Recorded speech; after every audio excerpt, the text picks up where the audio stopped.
안녕하십니까. 국민에게 보고하다 김도호입니다. 오늘은 이제 그들은 날만 받아두었다. 이러한 소재로 방송을 하겠습니다. 여러분, 어제 동아일보가 터뜨렸던 그 특종은요, 정말 대단했습니다. 추 장관이 왜 그토록 공소장을 비공개한 것인지 그 이유가 대본에 나와 있습니다. 물론 공소장 자체가 공개된 것이 아니기 때문에 공소장의 일부만 동아일보가 보도를 했습니다. 정말 이 동아일보의 취재의 힘이 대단한 것 같습니다. 이거는요, 검찰에서 나온 것은 아닌 것 같습니다. 검찰은 지금 그러한 빌미를 주지 않아요. 이것은 피고인이 지금 13명이나 되기 때문에 그 피고인 중에서 언론과 접촉이 가능했던 그러한 사람들 쪽으로부터 나오지 않았을까, 저는 그렇게 추측을 해보는 것입니다. 이 동아일보의 특종을 시간 순으로 제가 한번 정리를 해보겠습니다. 2017년 8월경에 송 시장이요, 이 김기현 전 시장 관련해서 이 비위 혐의에 대해서 토착 비리니까 적폐청산해야 한다, 이러한 선거 전략을 세우고요, 부시장 송병기가 김 전 시장 관련해서 이 첩보를 수집했다, 이게 우선이고요. 그리고 한 달 후인 같은 해 9월경에요, 송철호 후보가 황운하 울산경찰청장 이 사람과 함께 저녁 회동 자리를 하면서 김기현 울산시장에 대한 이 수사를 적극적으로 그리고 집중적으로 수사를 해달라, 이렇게 구체적으로 청탁을 했다고 합니다. 그리고 같은 해 10월경에 그 다음 달이죠, 송병기가 이 첩보를요 청와대에다가 전달을 해가지고 그 첩보를요 그 당시 청와대 민정비서관실의 선임 행정관에게 전달을 했다는 거죠. 그리고 백원우 민정비서관에게도 전달이 됐다는 거죠. 이 두 사람을 통해 가지고 윗선에 보고가 되었고요. 그 첩보는 다시 반부패 비서관실 박형철 비서관을 통해 가지고 경찰에 이첩이 되었다, 이렇게 보도가 되었습니다. 그리고 황운하가 지휘했던 이 경찰의 수사 상황은요, 지방선거 전후로 해가지고 박형철 비서관에게 총 15회, 그리고 국정상황실에다가 총 6회, 합계 21번이나 보고가 되었다고 합니다. 이 사건요, 정말 큽니다. 이거 국정상황실이면요, 책임자가 윤건영 아니겠습니까? 이번에 출마하죠. 이거 여파가 정말 클 것 같습니다. 여러분, 이거요, 조국이 박형철 비서관을 통해서 총 15번 보고를 받은 건데요. 그러면 이 조국은요, 자기만 그 보고 내용을 알고 있었을까요? 아니면 또다시 자신의 상관에게 그것을 보고를 했을까요? 여러분, 이거요, 대통령의 이 30년 지기 친구가 관련이 되어 있기 때문에 민정수석이 이러한 중요한 사안을요, 대통령에게 보고를 했을 것 같습니다. 그게 상식적인 거 아니겠습니까? 와, 역시 결국 이 조국은요, 구속이 될 것 같습니다. 법정 구속될 가능성이 매우 크다고 봅니다. 이거는 시간 문제죠. 조국, 송철호, 황운하 이 3인방은요, 결국 판사님들이 구속을 시킬 것으로 저는 예상을 하고 있습니다. 그런데 듣고 보니까요, 이건 해도 너무한 것 같습니다. 3.15 부정선거, 그거 이후에 정말 최대의 부정선거입니다. 3.15 부정선거가 그 당시에는 이미 수십 년 전 아닙니까? 그때는 우리가 그 후진국이었고 민주주의가 정착이 되기 이전입니다. 그런데 이 첨단 시대의 자유민주주의 헌법을 보유한 이 대한민국에서 어떻게 이런 일이 벌어집니까? 이건요, 대통령제의 법치주의 국가가 아니고 사실상 이 왕국의 행태 아니겠습니까? 정말 공과 사가 구분되지 않았던 딱 그런 행태 아니겠습니까? 여러분, 이거 가만히 한번 보십시오. 사회주의 국가들을 한번 보십시오. 이거요, 러시아 푸틴 한번 보시죠. 이거 사실상 왕 아닙니까? 짤을죠, 짤을. 왕도 아니고 황제죠. 독재입니다. 중국도 한번 보시죠. 시진핑, 여기도요, 독재 아니겠습니까? 사실상 왕이에요, 여기도. 그리고 또 북한이 있죠. 김일성, 김정일, 김정은, 이 3부자. 여기는요, 그냥 이거는 왕조예요. 이러한 국가들은 사적인 것도요, 그 왕들의 사적인 것도 공적인 기구를 이용해가지고 뭐든지 할 수 있는 그러한 나라들 아니겠습니까? 그런데 이 자유민주주의 헌법을 보유한 이 대한민국에서 어떻게 이런 일이 일어난 건지 참 부끄럽습니다. 아직 수사가 안 되었으니까요, 만약이라는 제가 가정법을 쓰겠습니다. 만약에 대통령이요, 이 사적으로 말이에요, 30년 지기 친구를 시장으로 당선시키기 위해서 이거 첩보를 경찰에 하명으로 이첩시켰다? 그것도 청와대에서 보강한 첩보란 말이에요. 가공해가지고 그것을 경찰에다가 하명 수사시켰다, 이첩시켰다. 이거 수사시킨 거 아니겠습니까? 지시한 거죠. 그걸요, 청와대에서 모두 기획을 했다. 야, 이거요, 어떤 나라에서도 보기 드문 현상 아니겠습니까? 그리고 그것만이 아니에요. 선거 공약 전략, 이런 것까지 모두 기획을 해 주었다. 이게 만약에 문통 주도로 된 것으로 나중에 수사로 확인이 된다면은, 그러면 이거는요, 무늬만 자유민주주의 대통령제이지 실제로는 러시아, 중국, 북한과 뭐가 다를 게 있겠습니까? 이러한 독재 국가들을 지금 지향하는 것 같아요. 지금 제가 보기에는. 실제로 민주당의 대표라는 자가 20년간 집권하겠다, 이런 말을 공공연하게 하고 있지 않습니까? 아니, 예전에 DJ도요, 뭐라고 했습니까? 민주주의 국가는 정권이 교체될 가능성이 있어야, 정권이 교체되어야 그것이 민주주의다, 이렇게 얘기했는데, 이거 뭐 이해찬이가 뭘 했습니까? 20년간 집권하겠다. 이게 어떻게 이런 말을 그냥 하는 겁니까? 그런데요, 원래는 그 20년보다 훨씬 길게 말을 하려고 그렇게 했다는 말도 있어요. 뭐 50년 말도 있고요. 이거는 소문입니다. 그런데요, 이러한 상황들을 쫙 합쳐보면요, 만약에 수사로서 사실로 확인된다면요, 20년간 집권한다는 그러한 생각하에 이 사적인 그러한 인연을, 공기관을 이용해가지고 자신의 사적인 욕심을 채우려 했다.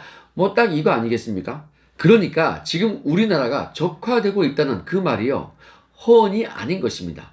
그리고 이 동아일보의 추가 단독 보도에 의하면요, 청와대는 울산시장 선거 전에 석 달간요, 김기현 수사 기밀을 엿새에 한 번쯤은 이 보고를 받았다, 이렇게 보도가 되어 있습니다.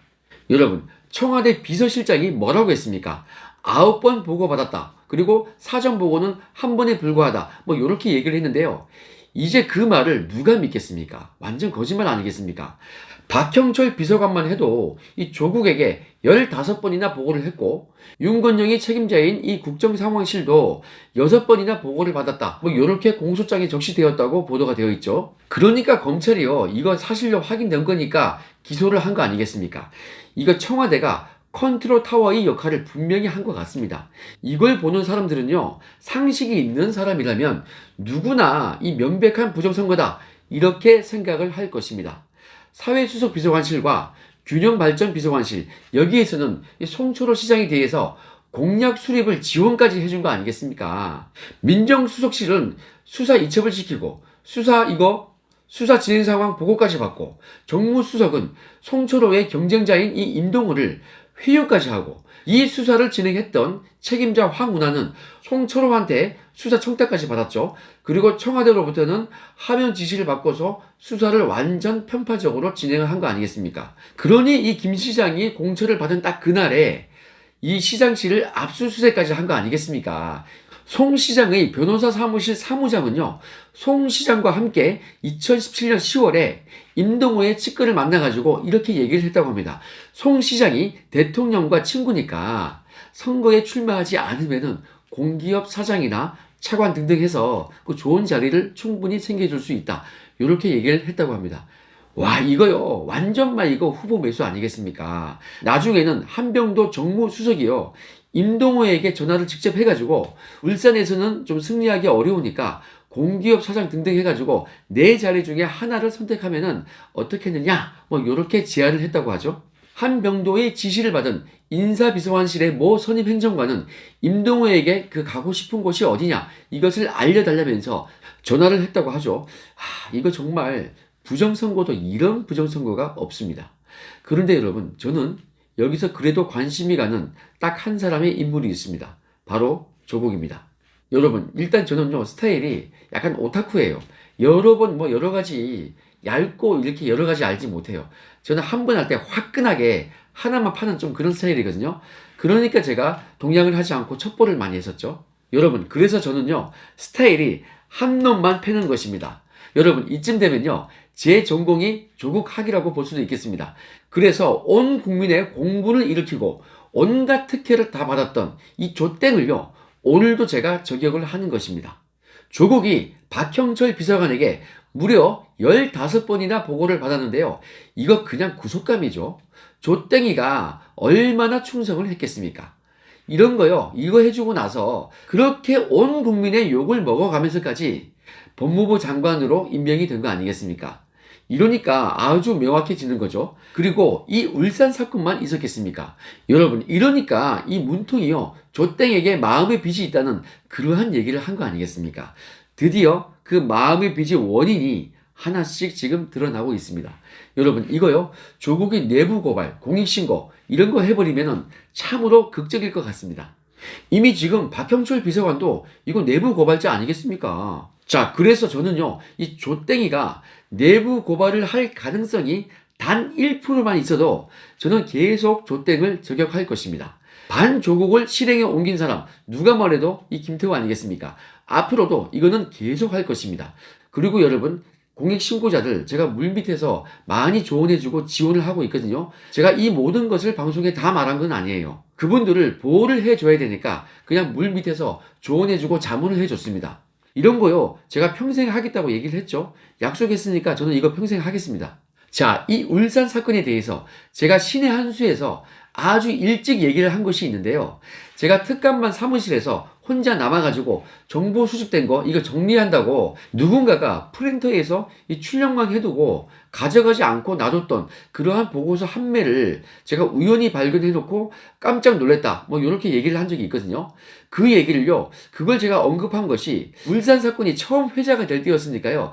그게 아마 작년 봄쯤이었던 것 같아요. 그때 제가 신의 한 수에서 인터뷰 도중에 말을 했었습니다. 아무튼 저는 2018년 봄에 이 특감반 사무실에서요, 그 보고서를 읽어보고서 정말 깜짝 놀랐습니다.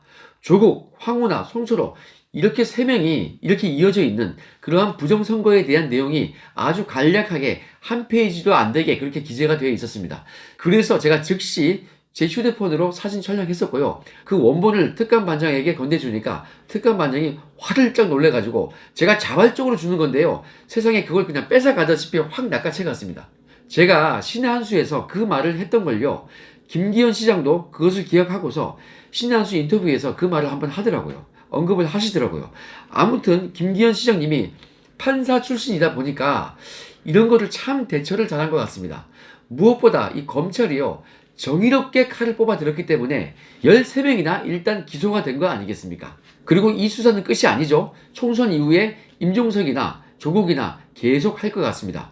이번에 보니까 윤건영도 할 것 같은데요. 자, 한번 보겠습니다. 자, 지금까지 저희가 한번 살펴보니까 이 추 장관이요, 이 공소장을 왜 비공개를 한 건지 이거요, 확실히 알 것 같습니다. 이 공소장 내용은요, 너무나도 파괴력이 있는 것이었습니다. 아무리 이것을 꽁꽁 숨겨둔다 해도요, 결국 진실은 삐져나오게 되어 있습니다. 이것으로 인해서 민주당은 정말 비상이 걸렸죠. 이번 선거 민주당 어려울 것입니다. 제정신이면요, 누가 이런 민주당을 찍겠습니까? 그리고요, 돈 대주고 몸 대준다는 그런 험한 말을 했던 정의당 누가 찍겠습니까? 민주당 이중대 아니겠습니까? 거듭 말씀을 드리자면 이러니까요, 추 장관이 공소장을 비공개한 겁니다. 반면에 그들은 과거에 어땠습니까? 최서원 공소장은 그 별지까지도 공개하자고 그렇게 얘기했던 사람들 아니겠습니까? 이거 너무한 거 아닙니까? 정말 이런 막가는 정부, 우리가 4.15 총선 때요, 그때 백신을 만들어가지고 퇴치를 해야겠습니다. 자, 여러분, 오늘 방송은 여기서 마무리할 거고요. 어제 방송에서 제가 통합신당의 당명을 제안을 했는데요, 2개를 제가 제안을 했었죠. 그런데 방송에서도 제가 언급을 했듯이 저는 경제자유당을 제가 1순위로 원래 생각을 했었습니다. 그런데 여러분들께서도 저와 마음이 똑같으시더라고요. 역시 사람은 통하죠. 여러분, 그 댓글을 보니까요, 대부분 이 경제자유당이 너무 좋다, 뭐 이렇게 반응을 보여주셨습니다. 여러분, 이 당명요, 한번 밀어주십시오. 지금 통합신당이라는 당명은 아마 임시적일 것 같은데 언젠가는 바꾸지 않겠습니까? 뭐 이번에 안 바꿔도 대선도 남아있고 하니까요, 꼭 이거 경제자유당 이걸로 한번 밀어주십시오. 경제자유당 얼마나 좋습니까? 올해는 경제년 아니겠습니까? 경제년에는 경제적 자유를, 경제자유당이 경제를 책임진다, 이러면요 정말 먹어주지 않겠습니까? 그래야 사유롭대요. 토착재앙, 그리고 대선 때 토착재앙, 이 바이러스를 박멸을 할 수 있는 것입니다. 여러분, 토착재앙을 박멸할 그 날을 기대하면서 오늘 방송은 여기까지 하겠습니다. 오늘 방송 마음에 드셨으면 구독 안 하신 분들께서는 구독 버튼 눌러주시고요, 좋아요 버튼도 잊지 말아 주시기 바랍니다. 그럼 내일 또 좋은 방송으로 찾아뵙겠습니다. 감사합니다.